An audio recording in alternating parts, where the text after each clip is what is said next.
So, of course, one of the most critical aspects of database marketers using direct marketing tactics to sell products to their current and potential customers is the notion of who do you make the offer to?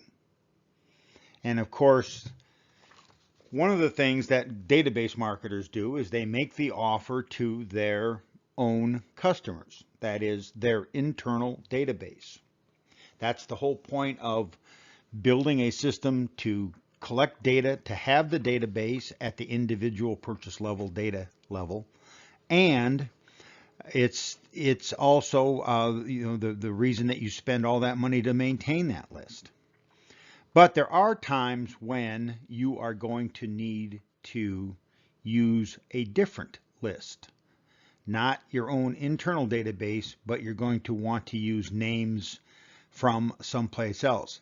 Typically, this is done when you are trying to build your customer base. So this is one of the places that you might find leads.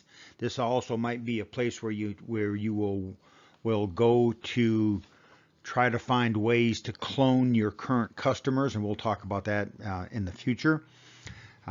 But marketing lists are important for all database marketers and all marketers that want to take a direct approach to reaching out to potential customers.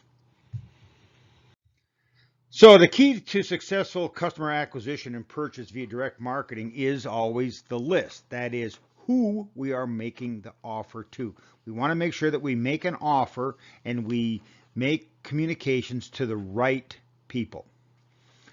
There are more than 40,000 lists available in the United States alone. The first step to identifying the list that is right for you is to understand what types of lists are available and how they might be used. So let's talk a little bit about different kinds of lists. All right, so first off, understand that lists are rented and not sold. You don't buy a list, you rent a list. And so when you hear someone like Vons say, well, we never sell our list to anyone, they're right. They might rent it to a whole bunch of people, but they're not selling it to anyone. And the way that this works is the list is seeded to monitor the usage to make sure that the renter is not overusing the list. So the list will have bogeys in it. That is, it will have names and addresses that look like everybody else's name and address, but those emails will actually come to the company who rented you the list, and that's the way that they check to make sure that you're not using the list more times than you were allowed to by the rental agreement. All right, there are list rentees and there are list rentors, and there's a huge revenue stream for many companies. For example, let's just say that you're a firm that has 1 million names that you've trapped data on, and that you rent that list 12 times a year, once a month to a company. And you rent it for 7 cents a name. Well, the revenue for the year then is $840,000.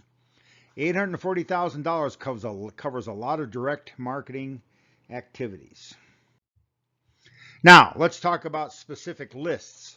All right. The first type of list that we're probably all familiar with is called a house list. And if it has individual level purchase data, it's really not a house list, it's your database.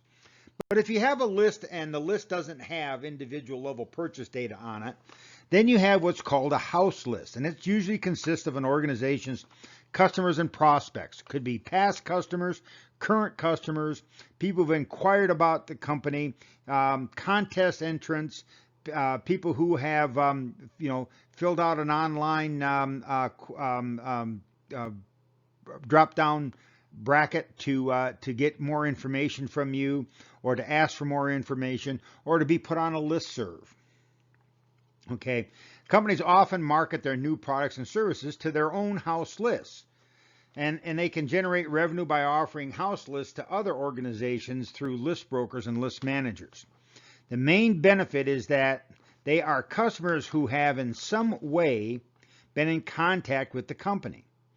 Of course, the disadvantage is you have all of the costs associated with maintaining that list and the age of the list. That is, how old some of the contacts on that list might be. And of course, that will require you to update that list on a regular basis, which of course requires additional monies. So there are other kinds of lists that you can buy, or of course we really wouldn't buy them. There's other kinds of lists that we can rent. And response lists are basically those lists that someone else are typically someone else's house list that we are willing to buy. A response list is a list of names, typically addresses and other customer data, and it might even include phone numbers, compiled by a company based on sign-ups, subscriptions, surveys, or commercial transactions. The response lists are comprised of people who have purchased or inquired about a particular product or service. And the reason that they're called response lists is that they have in some way responded to a offer or a communication to do something. So it could just simply been an email that said, if you'd like to find out about the newest government regulations on Social Security, here it is. And so if you respond to that, and of course they trap your email address for you to get your hands on that information, then they have a list, and they can take that, and you have responded to something. So you're part of a response list. Typical responses for list sources are magazine subscriptions, membership clubs, catalogs, warranty cards, etc. And it's typically a list of customers who have displayed some type of behavior that the company feels is correlated with the interest in their organization's products. Note that response lists will always cost more. And the reason that they always cost more is because we know that those addresses are correct because people have responded. And we know that these are people who are opening their mail, and they are much more likely than a non-response list to respond to an offer. So the kinds of buyer lists that you might see is a previously purchased behavior, attendee membership list, subscription list, donor list, credit card holder list. Those are all different types of response lists. There's also something called merged database lists. All right, so this is when a smaller company like a local managed golf course, like OB Sports manages 3 or 4 golf courses in town. They have a database of people who have played golf there. That's a response list, and but that list is probably too small to be of value to most people because it maybe has 2,000 or 3,000 people on it. Maybe it has 4,000 people on it. But if they combine that with some other golf courses, they can develop what's called a merged database list, where it is people who have played golf in Las Vegas, for instance. And so then that list gets bigger and bigger, and then so that's a list that sometimes people will buy. It'll be a merged database list. And this usually happens in situations where people want something fairly specific. And so it's a list of, it's not a list of doctors, it's a list of orthopedic doctors, that sort of thing. And then of course we have the biggest and the best of all of the lists, and these are called compiled lists.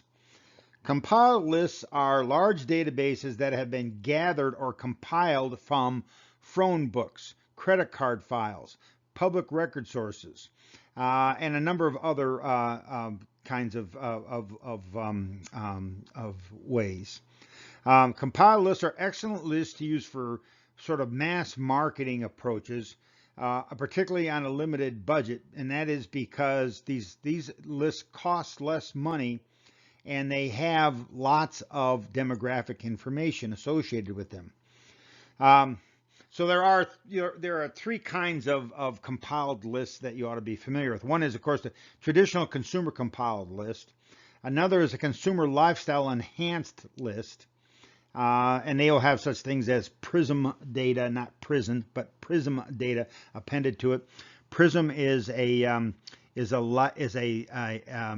geodemographic lifestyle indicator that was originally part of Experian, but has now been sold to and is managed by Nielsen. So you can look it up in Nielsen.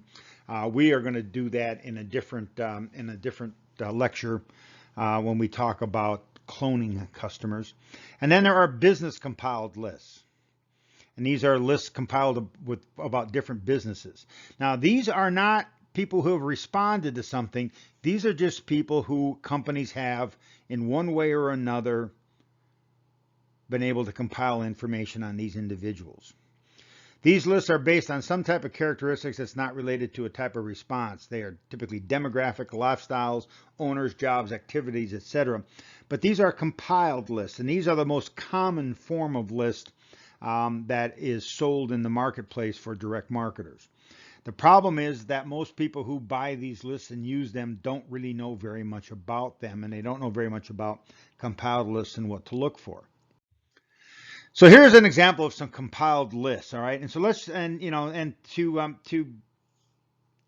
take a look at this, let's first look at the consumer lists, all right? So the consumer lists are things like email lists, ethnicity marketing lists. So it's mailing lists that are broken down by ethnicity, homeowners lists, mail order lists, people who've bought something via mail order, real estate lists, pre-movers lists, all kinds of lists like that. And there are also then business lists. And so business lists might be any kind of a business. And so here's a list of church lists, dentist lists, doctors lists, farm lists, healthcare lists, nurses lists, on and on and on. And then, of course, on the very far right-hand column, we have a list that is a target-ready models. These are people who've been identified as looking for something. So these are people who are looking for books, looking for cars, looking for a school to attend, electronic consumer marketing lists, etc., etc. So you can see that compiled list comes in all flavors and sizes and breakouts, and so there compiled lists are a great opportunity for you to be able to target a very specific group of people. You know, and so it might be the New York City business marketing list that we go to, and then we pick out certain things from that list.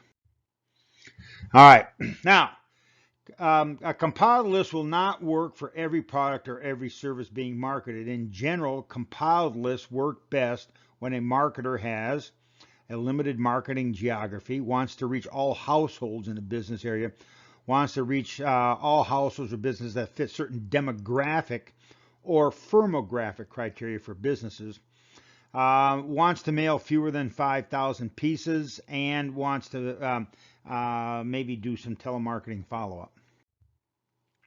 So basically now the cost of surface mail lists, these are the lists for which we are going to use to either make phone calls or mail.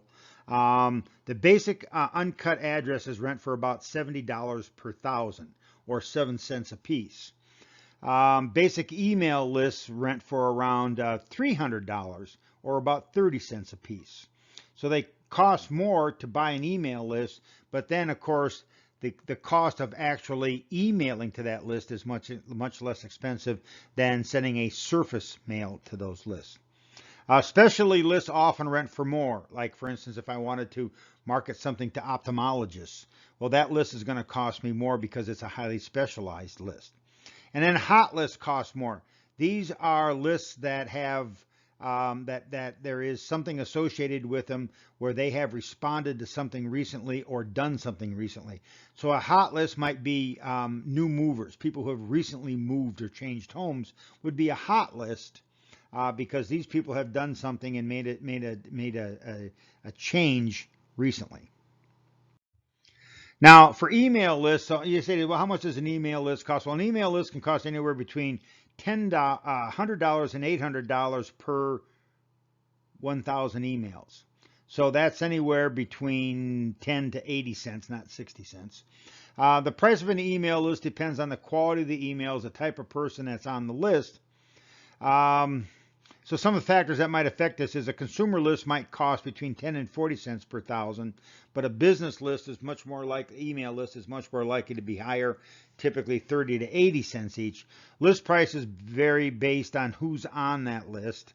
And when you buy an email list, you typically only purchase a single use, but not always. For instance, schools often purchase the list of high school students who have taken the ACT or the SAT. Both ACT and SAT sell them that list. They also, by the way, sell them GMAT also sells them their list. So if you were taking the graduate management aptitude test to get into a graduate program in business, they also have that list, and they will rent that list out also. And those lists are typically more than one use.